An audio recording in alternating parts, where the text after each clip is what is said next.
One of the things we look at when arranging a car short sale is to see if the original loan was actually created and structured properly. If you see on the screen, there's a manual that's provided that tells car dealerships what they have to do for a valid car loan. This is 16 rules and regulations for your F&I department's processing. What is F&I department? That stands for finance and insurance. That's the person at the dealership you talked to when you did your car loan that did all the paperwork. Remember that big package of documents? Probably looks something like this. You had a big folder, a bunch of documents you had to sign. The loan, the odometer statement, the contract, all the documents are in that folder, and you have to sign them all. That dealership has to abide by many, many rules and regulations from the federal government to the state government in order to make that valid. So we send out notices to the dealer to ask them to verify that it's valid. We take a look at whatever is available to see if there's any obvious deficiencies. So what are these rules they have to follow? Well, just as an example, I'm not going to get into each one specifically, but here are the 16 rules that they have to follow. The GLBA is called the Gramm-Leach-Bliley Act. That's a federal law that says they have to do certain things with paperwork and notifications and documents. The next one is disposal rule. That has to do with the environmental processing of used parts on a vehicle.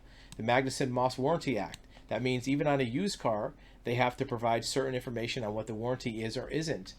Speaking of used cars, there's a used car rule that has certain disclosures. Regulation M and Regulation Z have to do with finance disclosures. Regulation Z is where they have to tell you your interest rate, your total interest paid, your total of payments, the total amount of money you're paying for the vehicle over time. Equal Credit Opportunity Act means that they can't discriminate against borrowers, and they have to give borrowers.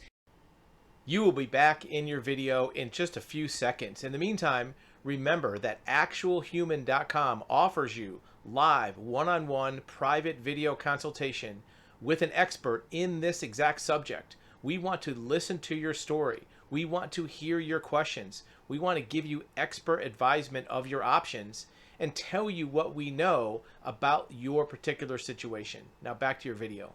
Equal treatment. They can't artificially jack up interest rates.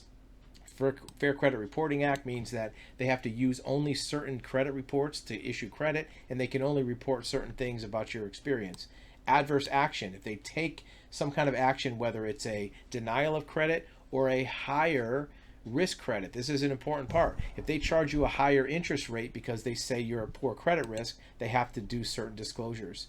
Credit practices rule, meaning that when they do loans and arrange financing, they have to do it in a fair way. Advertising laws, truth in advertising. They have to make sure they don't misrepresent the vehicle, the terms, the conditions. They can't fool you into buying something you don't think you're buying. Red flags rule has to do with federal disclosures. And then things like fuel economy. They can't lie and tell you you're going to get 40 miles per gallon when you only get 30. There's a bunch of forms you need to file for the IRS if you're making payments. Foreign asset controls. If you are a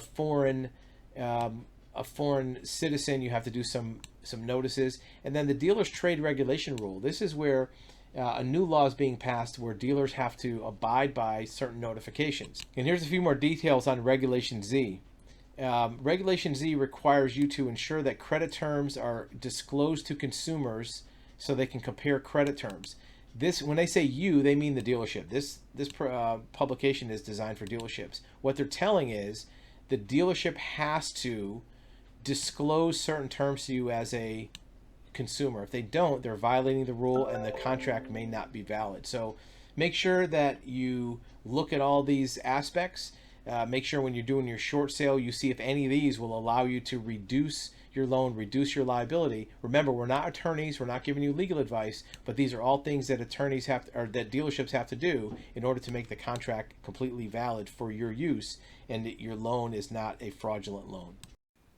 Thank you for watching another episode of Actual Human Advisory on Describe TV.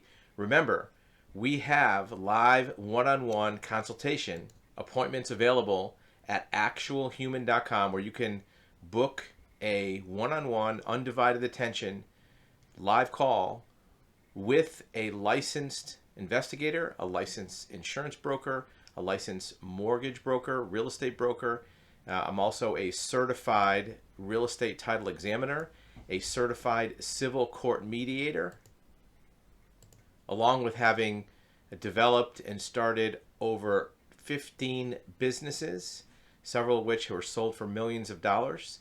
So if you do have questions in any of those categories, you can arrange a one-on-one live video consultation. Use the link below, and we'll see you on the next video.